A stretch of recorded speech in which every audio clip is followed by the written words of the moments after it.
All right, hello everybody. Void here. We're going to go over some of the newer spoilers, and then after that I'm going to head on over to MTG stocks just to see all the different price changes because it's changing every single day. We have new card announcements. That usually means other things can see more play. Different combos might be enabled. I'll let some people show up in the chat here first, and then I'll head on to MTG spoilers or Mythic spoilers just to check everything out here. I'm starting a little bit ahead of time just because my schedule changed a little bit and I might have to get this video out of the way here first.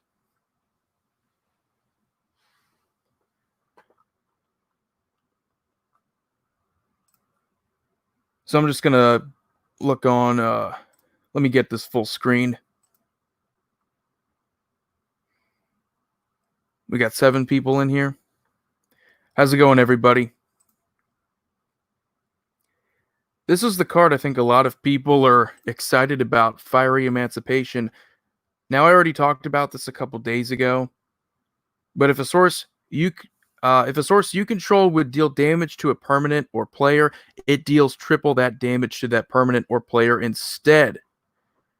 This is really crazy. I mean, there's the combos with Torbran. You have the ability to deal a whole bunch of damage.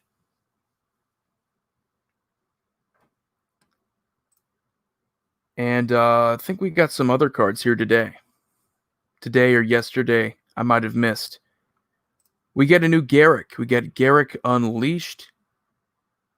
4 mana, mono green, legendary planeswalker.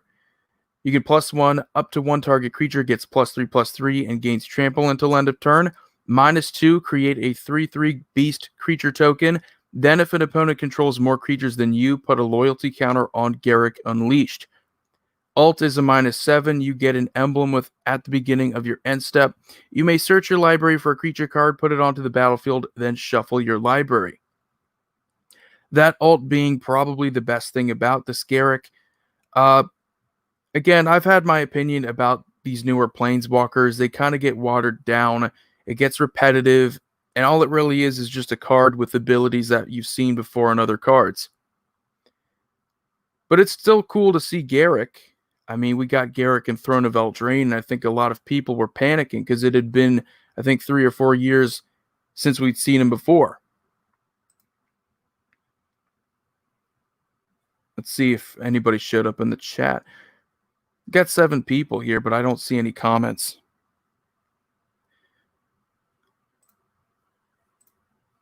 I guess I'll just wait a minute. I'll be right back.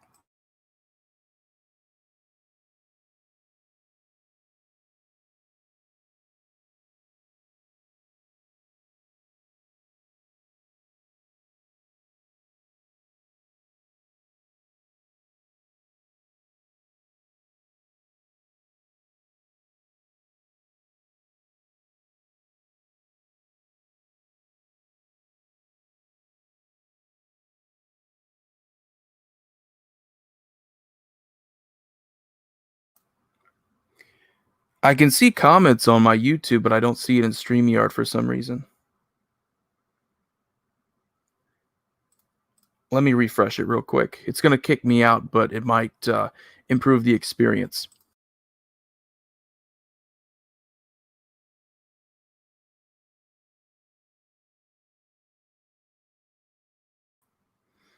Okay, now I can see it.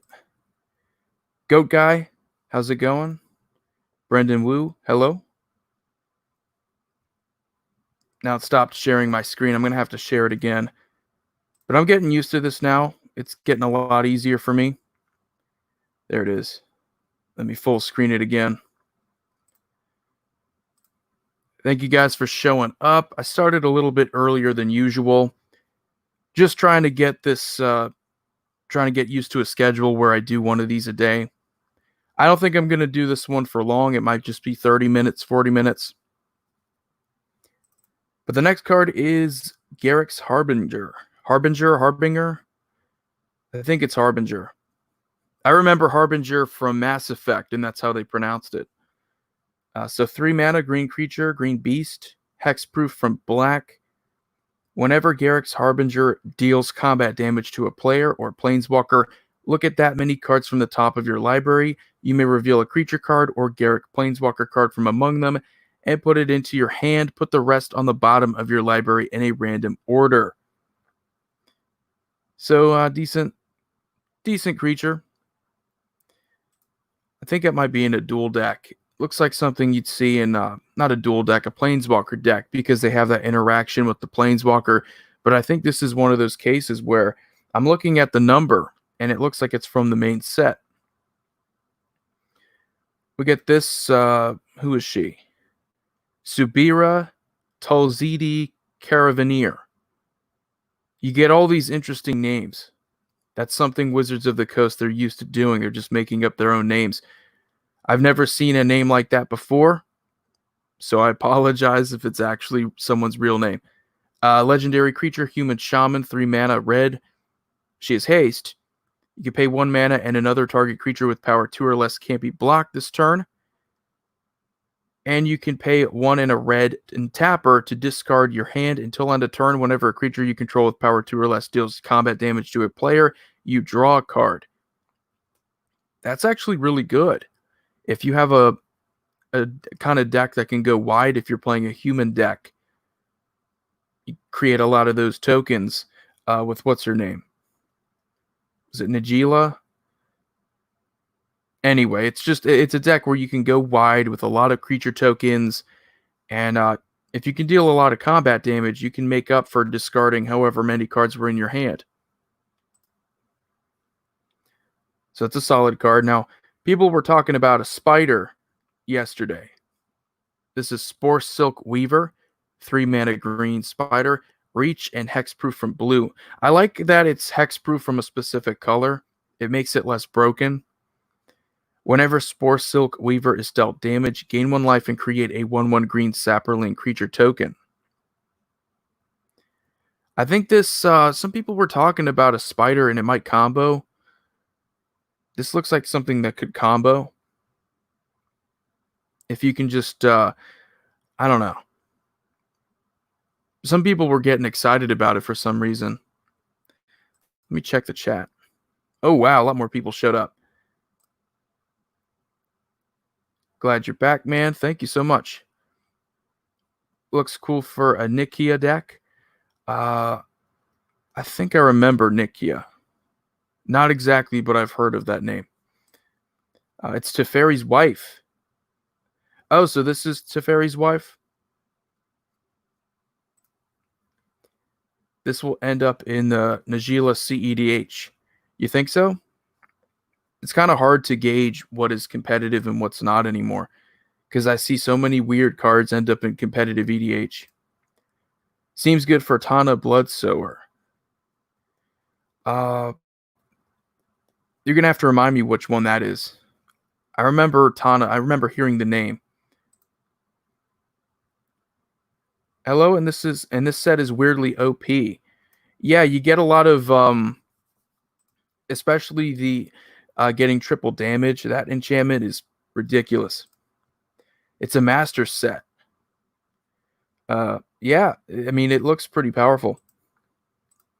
Also, Kalia of the Vast is 2 power, and she needs to swing for her to trigger.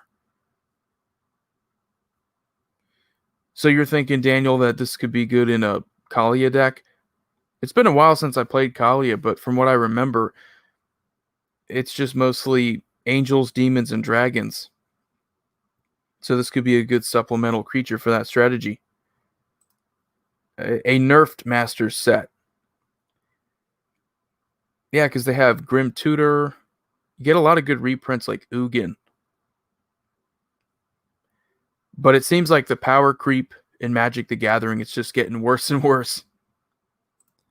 So I think I'm all caught up here.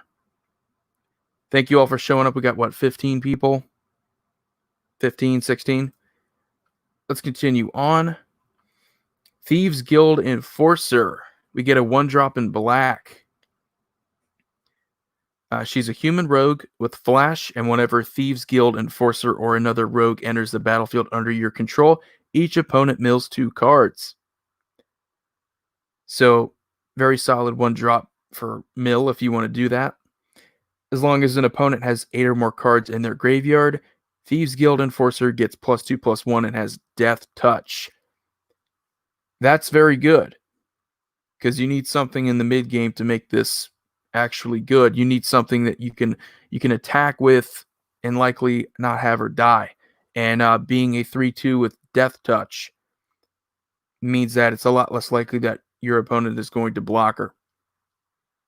And I don't really even think that milling 2 cards is going to want... It's not going to make a lot of people want to block her. It's not that big of a deal in Commander. But this is the thing about mill. You get a lot of little cards like this that just add up. It's not really a strong strategy. I've never thought that mill was that big of a deal in Commander. But if you just keep adding up cards like these, it could potentially be a good strategy. I don't know if there's anything else. Get a cool looking swamp there. We get Feline Sovereign. So if you're a fan of dogs and cats, you're getting more of them. 3 mana green cat creature. Other cats you control get +1/+1 and have protection from dogs. So it's a cat lord. Whenever one or more cats that you control deal combat damage to a player, destroy up to 1 target artifact or enchantment that player controls. So it's like an Oran Viper, but for cats. So that's really sweet. I do like that. Definitely giving cats more to play with. You don't even have to play the cat dog legendary creature. You could just play a Rabo if you want to go cat tribal again. And what else do we have here? Liliana's Standard Bearer. 3 mana black creature, zombie knight with flash. I love how we're seeing more flash now. It's definitely one of my favorite keywords. When Liliana's Standard Bearer enters the battlefield, draw X cards, where X is the number of creatures that died under your control this turn. That's a very solid ability, and it's something that you're probably going to see in zombies. Just that kind of deck where you can sacrifice all of your zombies pretty easily and just play this and draw a bunch of cards. Very solid creature, just 3 mana too with flash. It's really good. Just cards like that come out of nowhere. We have a goblin here. A rare red goblin. Brash Taunter. Indestructible. Whenever Brash Taunter is dealt damage, it deals that much damage to target opponent. So it's like a stuffy doll. You can pay 3 mana and tap it. Brash Taunter fights another target creature. 5 mana for what is basically a goblin version of Stuffy Doll is pretty cool. I love this too about Mythic Spoiler, is that they put related cards in the Thesaurus area down here. So if you already knew the Stuffy Doll, or if you didn't already know Stuffy Doll, here you have it right there.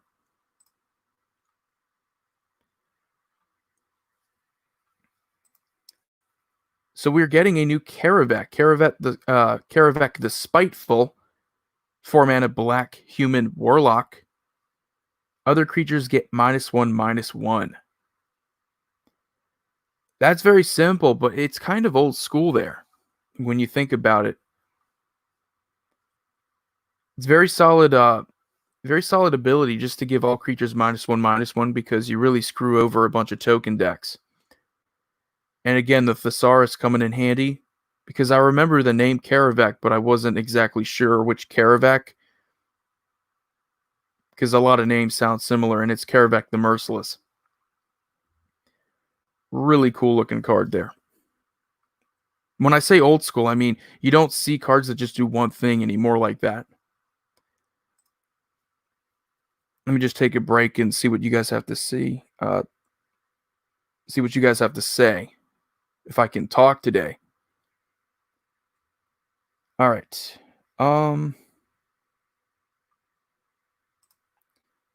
Tana is the Gruul partner commander. 2/2 trample deals damage. Yeah, that's right. Saproling, partner commander.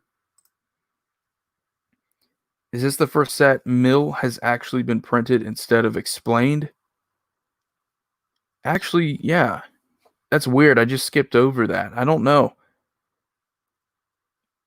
Because the wording might just be simplified. They're doing that a lot now. So to save space on the card, instead of saying put the top cards of your library into your graveyard, that's a whole sentence when they could just say mill. So they're probably doing that. Yes, as of the set, yep, mill is a keyword. Favorite new card is this zombie. Really cool looking one. Probably good for Tesa. You have a lot of creature tokens that will technically die. Yeah, you're pretty early. I'm gonna probably keep this to 30 to 40 minutes though. So yeah, you're right on time. I'm just getting into a lot of the good spoilers. Yeah, new Karavek is not as exciting as the old one. Definitely a different take on Karavek. Definitely nothing like what Karavek used to be. Karavek used to just deal damage to your opponents whenever they played spells, or you could hit their creatures too. Very underrated commander option. The only downside is that he's 7 mana, so he's a pain in the ass to play, especially in red and black where you don't always have the most reliable mana ramp. I just wish he was more of a commander rather than just something to put in the 99. You can make a commander deck out of anything, but yeah, it's probably not the best option. They're releasing Commander with Course, so are they? I love how people are having their own little conversations in the chat. Yes, the term mill is brand new on cards. No, Commander set with Core 2021. So there is no Commander set. They had a Commander set for Ikoria, right? I do remember they're having a Commander product for every quarter this year, but I don't know. I mean, the core sets, the problem with them is that while they're easy to reintroduce a lot of older cards, they're not really strong on the flavor. Eldraine was Brawl, Ikoria was Commander 2020. Next Commander-esque thing is Commander Legends. Is that going to be the draft set? If so, that's pretty cool. And Zendikar. Yeah, they're probably going to have a Commander product for Zendikar.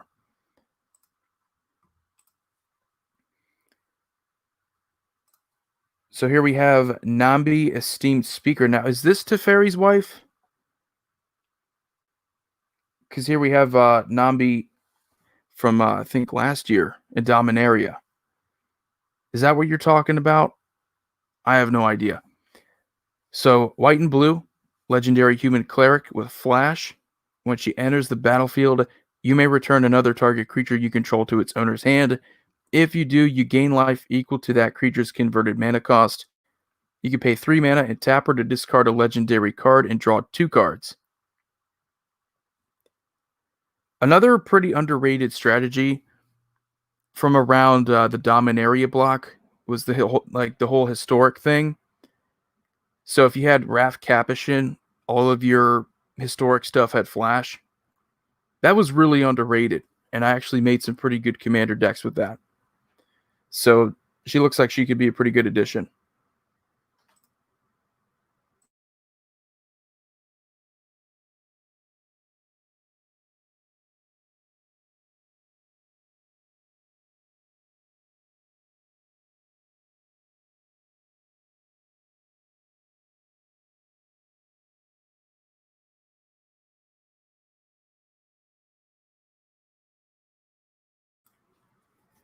Looks like people are helping me out here.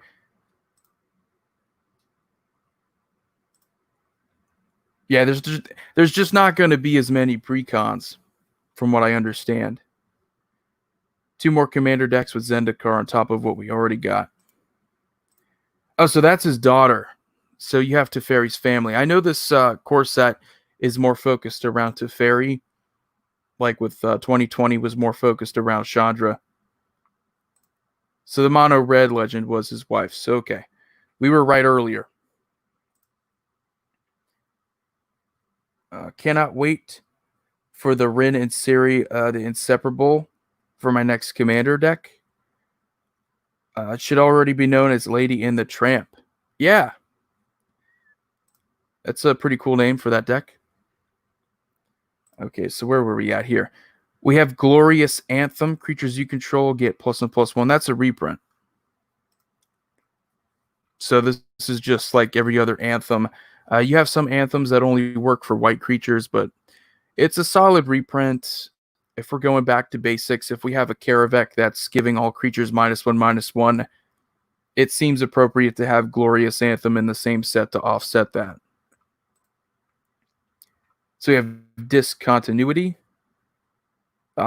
6 mana, mythic rare blue instant. As long as it's your turn, the spell costs 4 mana less to cast, and you end the turn. So you exile all spells and abilities on the stack, including this card. The player whose turn it is discards down to their max hand size. Damage wears off, and this turn and until end of turn effects end. And we have the Thesaurus here to help us out again with Time Stop, which was just 6 mana to do pretty much the same thing. So this is a much better version of that. I guess, obviously, if this is just 2 mana to play it on your turn, you can stop something terrible from happening. I would say it's usually better to have this on your opponent's turn, so it's situationally better than Time Stop, but pretty much just Time Stop. From what I understand, I could be wrong. We get a cool looking dragon here. 5 mana mythic rare. Spells your opponents cast that target Terror of the Peaks cost an additional 3 life to cast. So instead of costing mana, like a lot of tax abilities, your opponents have to pay 3 life. Whenever another creature enters the battlefield under your control, Terror of the Peaks deals damage equal to that creature's power to any target. Now that makes it playable in Commander. That's a very solid ability. First reading it, the first part, it just looked like a pretty decent limited bomb. Something you'd probably play in pre-release.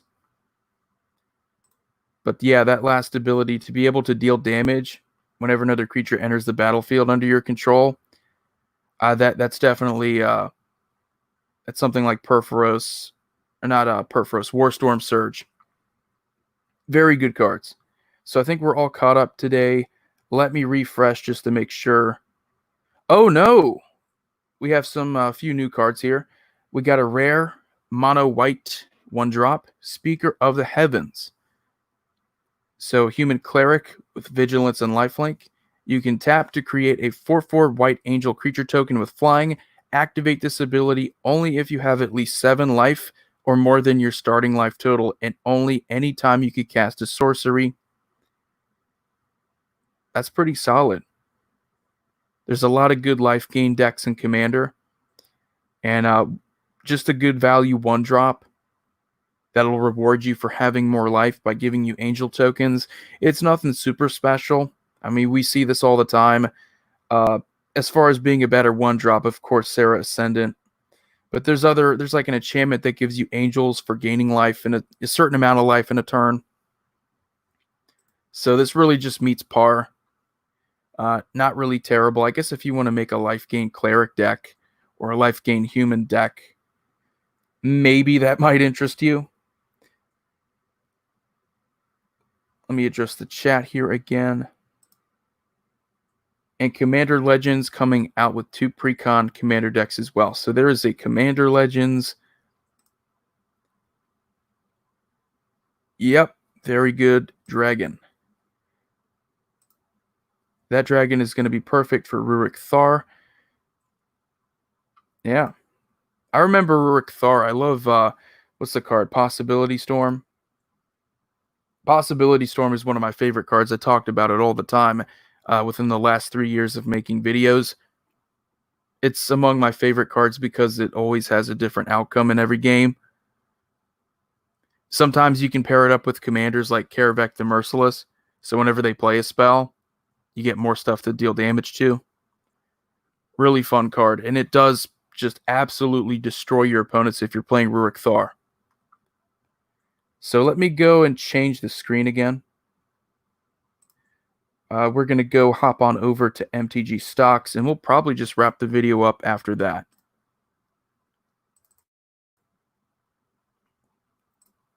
See here, I got it full screen again. Good for me. So I'm getting the hang of it.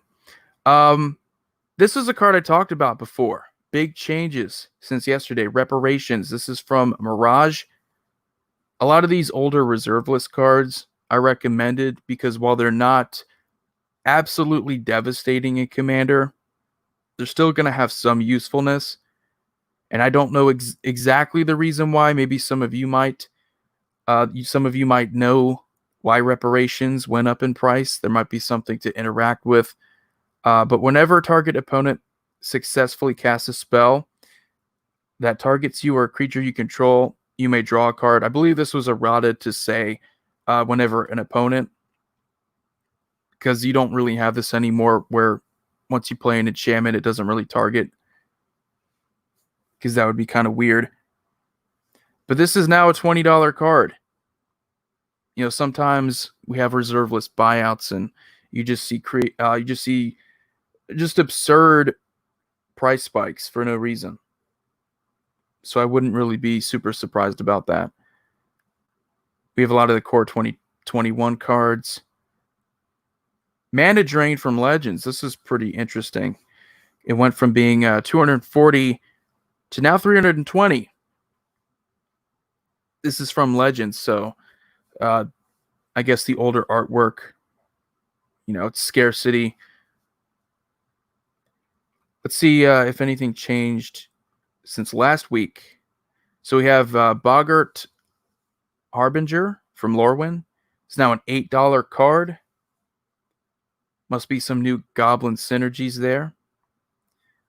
Reparations, obviously. Child of Alara. We already went over some of those.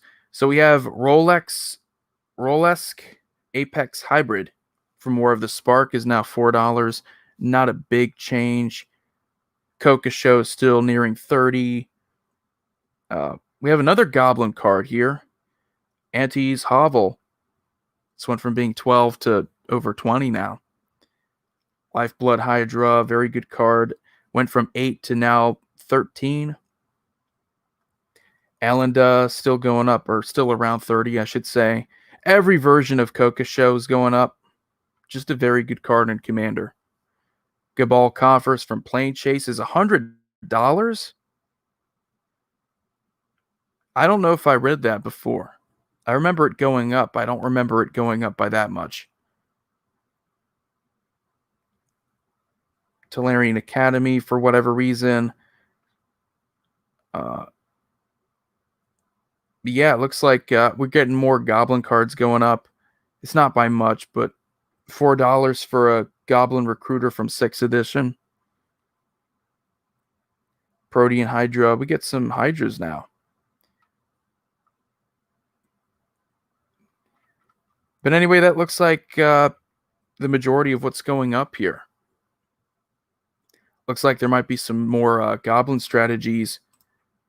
Let me address the chat here, and then I'll just wrap it up. That dragon is going in my red dragon deck. I also might be a little behind in the stream. That's fine. I mean, I don't do these streams for that long. The daily stream where I just talk about spoilers and stuff, I usually keep it to 30 to 40 minutes, so it's pretty easy for people to miss it, but it shouldn't take too long to rewatch. I know some people stream for hours and hours. That just makes it harder to process. So I like to keep these shorter so it's easier for people to find them. And you don't feel like you're committing to, 3 hours or 4 hours of a live stream. It's just because of the recent bannings on racist cards. Oh, I heard about that. I think everybody knows about Invoke Prejudice. It quite literally is a racist card. I mean, it has the KKK members on it. And there's a card, I think it's just called Cleanse. It's a white board wipe, I think, that destroys all black creatures. So, I mean, yeah, quite literally, I guess if you're looking for that to be racist, it could be perceived as racist, but the Invoke Prejudice one, yeah, there's really no guessing about that one. And it's not like you were running into that issue of people playing the card everywhere. It's like $200. It's from Legends. It's probably never going to get reprinted. It is on the reserve list anyway. I don't really know any deck that was going to play it anyway. Let's see what else we got here. Picked up 4 of the Boggarts at my LGS in their common box for 25 cents a piece. So you made out. They're like $10 now. Boggart Harbinger enables a turn 3 kill with a new conspicuous Snoop. Yeah, you guys know a lot that I don't. Is this a modern deck? This set, M21 reprints, make me happy that prices on good cards will drop. Yeah, I got Grim Tutor. Something that if you're playing mono black and Commander is just what? It's a bit worse than Demonic Tutor, but you're just paying an extra mana. I appreciate you keeping the streams short and informative. Yeah, you got it. Just trying to do this every single day. I might get into a rhythm, and then I might get back into just making 10-minute videos, a top 10 list. But a lot of that does require me to know more about what I'm talking about with the newer sets, I mean. And I think really it's going to be a lot of catching up to do. If I go back to Theros, if I go back to Ikoria, I'm just going to have to catch up as far as those sets are concerned. But I can definitely stay focused on Core 2021. So at least I'll know and at least I'll recognize these cards. But anyway, I think I'm going to head on out here. You guys have a wonderful day. Void here signing off.